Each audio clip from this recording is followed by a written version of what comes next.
Good morning बच्चा लोग। So next lecture पे स्टार्ट करें। तो लास्ट लेक्चर में हमने क्वाड्रेंट्स के बारे में पढ़ा था कि क्वाड्रेंट में हमें जो मूवमेंट है वो कैसे हैंडल करना है। तो याद रखिएगा कि जैसे फर्स्ट क्वाड्रेंट, जैसे हमने लास्ट लेक्चर में आई थिंक फर्स्ट क्वाड्रेंट के बारे में पढ़ लिया था कि mass is dissipated towards the right from equilibrium position and it move to the right. Okay, and as per the Newton's second law of motion, हमें पहले से पता है फोर्स क्या होता है, एक्सेलरेशन फोर्स क्या होता है, तो समेशन ऑफ एक्सटर्नल फोर्स। मतलब एक्चुअली स्टेटमेंट ऐसा है कि F is equal to m into a होता है। तो यहाँ पे m तो m रहा और a को हम लोग रिप्लेस करते हैं x के ऊपर डबल डॉट से, तो ये हो गया डबल डॉट। अब इसमें फोर्सेस कौन कौन से लग रहे थे, तो दो फोर्सेस लग रहे थे।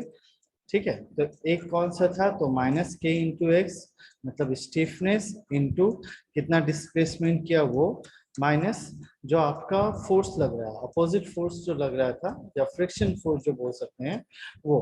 तो अल्टीमेटली अगर मैं सबको एक तरफ ले आऊं तो आपका इक्वेशन क्या बनेगा, m into x double dot plus k x plus f f is equal to 0।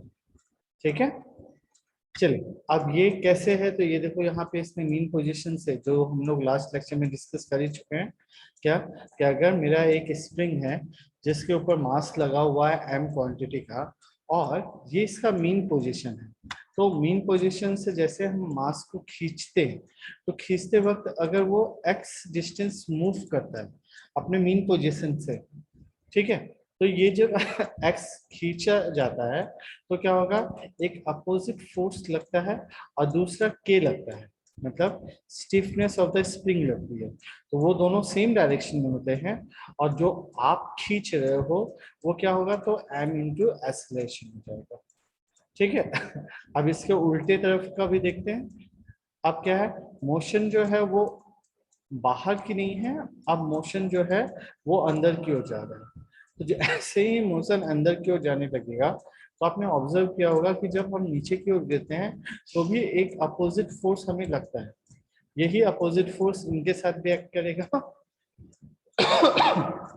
तो जहां पे मोशन था, मतलब अल्टीमेटली इस पूरे सिस्टम को डिस्कस करने का मतलब ये है कि अगर आपका मोशन मतलब आउटवर्ड डायरेक्शन में है तो फोर्स भी इसके अपोजिट लगेगा, और अगर मोशन इनवर्ड डायरेक्शन में है तो भी फोर्स जो है इसके अपोजिट ही लगेगा। ओके, चलिए अब क्या है, तीसरा स्टेटमेंट क्या है कि mass displaced to the left moving towards left.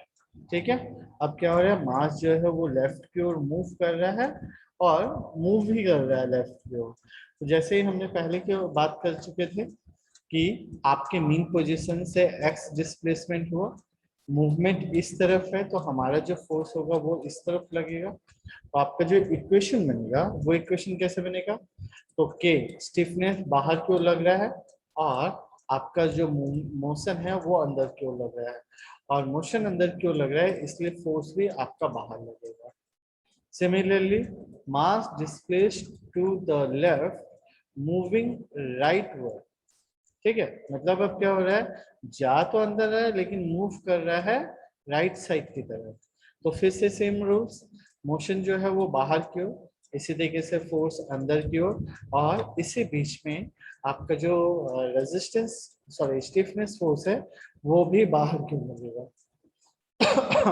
ठीक है, तो एक्चुअली इसने थोड़ा डायग्राम उल्टा कर दिया, ये यहाँ नहीं है, ये अपोजिट डायरेक्शन में होगा ना, ध्यान रखिएगा इस बात को। चलो अब आते हैं सेकंड क्वाड्रेंट में। तो सेकंड क्वाड्रेंट का स्टेटमेंट क्या है कि mass is displaced towards the right, right की ओर डिस्प्ले होगा, and from equilibrium position and it move to the left. मतलब मास जो है वो राइट की तरफ दिखेगा लेकिन वो मूव कर रहा है लेफ्ट की ओर जाने पे। ठीक है, तो सेम रूल्स पहले आपको क्लियर है कि आप जब राइट हैंड साइड में जाएंगे तो आपको प्लस रहेगा, लेफ्ट हैंड साइड में जाएंगे तो आपका माइनस रहेगा। तो ये मूवमेंट लेफ्ट हैंड साइड में है, तो आपका जो फॉर्मूला बनेगा acceleration force is equal to summation of external forces और समेशन मतलब m into x double dot is equal to, अब ये देखो अंदर क्यों जा रहा है इसलिए क्या हो गया, तो माइनस के एक्स हो गया, और फोर्स फ्रिक्शन फोर्स बाहर क्यों जा रहा है इसलिए पॉजिटिव आया है। तो आपका इक्वेशन जो बनेगा वो ये रहेगा। सिमिलरली थर्ड क्वाड्रेंट की बात करते हैं, तो थर्ड क्वाड्रेंट में रूल्स वही है कि mass is displaced towards the left, left को मूव कर रहा है और एट द सेम टाइम जो आपका फोर्स है वो भी लेफ्ट की ही ओर तरफ मूव कर रहा है। ठीक है, मतलब क्या हुआ, तो आपका जो फोर्स है मतलब एक्सेलरेटिंग फोर्स और जो स्टिफनेस वाला फोर्स है वो दोनों जो है वो अंदर की ओर मूव करेंगे और आपका केवल फ्रिक्शन फोर्स जो है वो बाहर की ओर मूव कर रहा है। तो जब हम इसको अरेंज करेंगे तो आपका जो इक्वेशन बनेगा वो इस तरीके का होगा। चलिए लास्ट है फोर्थ क्वाड्रेंट में मास जो है वो डिस्प्ले हो रहा है टुवर्ड्स द लेफ्ट की ओर तरफ होगा और at the same time it move to the right. Left की ओर मूव कर लेफ्ट की ओर दिखेगा और मूव कर रहा है राइट की ओर। तो सेम रूल्स, मतलब यहाँ पे क्या आया, तो minus of m into minus of a मतलब acceleration is equal to k into minus x और माइनस एफ एक्स। तो सेकेंड सॉरी फर्स्ट केस में जो हमने पढ़ा था सेम रिजल्ट जो है वो आपके फोर्थ केस में भी आएगा। तो स्टेटमेंट नीचे उन्होंने लिखा भी है, from the above equation it is clear that the equation of motion for the first and fourth quadrant of the cycle are same, similarly the equation of motion for the second and third quadrant are same. That means अब conclude कर रहे हो लोग कि आपका जो equation था वो क्या था, m into x double dot plus actually mass into acceleration plus stiffness into deflection plus friction force. अब मैं यहाँ से अगर मास को रिप्लेस कर दूं तो हो जाएगा acceleration plus k by m into x plus f f upon m। ठीक है, और अल्टीमेटली मैं अगर इसमें से k बाय एम को अगर कांस्टेंट कर दूं तो अंदर का इक्वेशन क्या बना, तो acceleration plus k by m x plus f x upon k is equal to 0। ये आपका कंक्लूजन का पार्ट है। ठीक है, चलिए अब उसके बाद जो आपने यहाँ तक पढ़ लिया, ठीक है, उसके बाद अब कंसिडर किया गया कि ये जो वैल्यू है इस वैल्यू को मैंने y कंसिडर कर लिया। अगर मैं इसे y कंसिडर करता हूँ तो हमारा dy कितना होगा, तो डिफरेंशिएट करेंगे तो ये कांस्टेंट टर्म है इसलिए ये 0 हो जाएगा और ये dx जो हो जाएगा ये भी dy मतलब ये dy होगा ये dx होगा। ठीक है, अब अगर इससे भी ऐसे मतलब दोबारा डिफरेंशिएट करेंगे तो ये क्या हो गया, d square y is equal to d square x with respect to time. तो अब अगर मैं इस इक्वेशन को मतलब ये मान लेते हैं हम लोग इक्वेशन नंबर 1, अब इस इक्वेशन को अगर मैं यहाँ पे पुट करने की कोशिश करूँ तो क्या हो जाएगा, तो ये हो जाएगा एक्स डबल डॉट, ठीक है, plus k by m into y is equal to 0। और अब x डबल डॉट की जगह पे y डबल डॉट लिख सकता हूँ, तो ये हो गया y double dot plus k by m into y is equal to 0। मतलब y और x दोनों ही एक्सिस में जब ये मूवमेंट करेगा तो उससे वैल्यूज पे कोई इफेक्ट नहीं पड़ेगा। क्यों? क्योंकि इसका जो स्टिफनेस है और उस पर जो मास हैंग किया गया है ये पूरा का पूरा रोल यही दोनों प्ले करते हैं। चलिए अब क्या बोल रहा है, तो इक्वेशन नंबर जो आपका 7 है ये इसकी बात कर रहे हैं हम लोग ना। इक्वेशन नंबर 7 जो है वो सिंपल हार्मोनिक मोशन है about y is equal to 0 और about x plus f x upon k is equal to 0। It is applicable for the coordinate cycle and the time required for this will be 1/4 of the periodic table।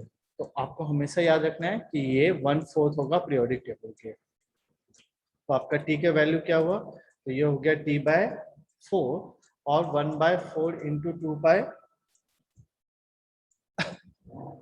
Pi upon WN और pi upon 2 into WN।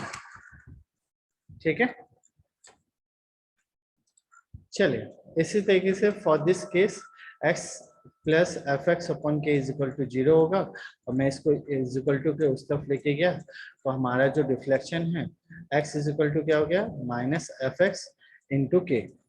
Now the natural frequency क्या होगा, तो हमें पता है omega n is equal to under root k by m होता है, और f n is equal to 1 upon मतलब ओमेगा अपॉन 2 पाई होता है, तो ओमेगा की वैल्यू रखे तो 1 by 2 pi under root k by M.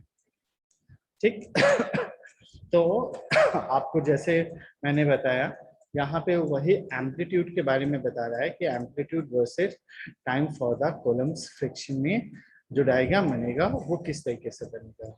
इसी तरीके से अब अपन आ जाते हैं सेकेंड एंड थर्ड क्वाड्रेंट में। तो सेकेंड और थर्ड क्वाड्रेंट का जो आपका इक्वेशन है वो ये बना था, फिर हमने उसको रिप्लेस किया के बाय मतलब एम से डिवाइड किया और के बाय एम को कॉमन निकाला, तो हमारी वैल्यूज कुछ इस तरीके से आई। अब सेम रूल्स फॉलो करना है, तो जो सेम रूल्स फॉलो करोगे तो अल्टीमेटली आपका जो इक्वेशन बनेगा जो ये रहेगा y double dot plus k by m into y is equal to 0। So this is again simple harmonic motion है। तो अगर सिंपल हार्मोनिक मोशन है तो आपको यहाँ पे याद रखना है कि quarter cycle it is applicable for the quarter cycle hence the time required will be, मतलब हमेशा जैसे आपने लास्ट टाइम इसमें पढ़ा था इसमें भी आपने क्वार्टर साइकिल पढ़ा था, सेम यहाँ पे भी आपको क्वार्टर साइकिल पढ़ना है। तो टाइम रिक्वायर्ड कितना हुआ तो t बाय 4 और पाई अपॉन 2 ओमेगा एन, और इन दिस केस क्या हुआ तो x minus f x upon k is equal to 0 और x is equal to f f upon k. So natural frequency same रहेगी, इसमें कोई चेंजेस नहीं आएगा। That means the natural frequency of damped vibration for the system will columns damping is same as the natural frequency of undamped system. But the frequency in the arrangement result in the decay of amplitude of vibration and finally the systems come to stop. ठीक है, इसके बाद आता है आपका topic rate of decay of vibration जो next lecture में discuss करेंगे। आज के लिए इतना काफी है, थैंक यू।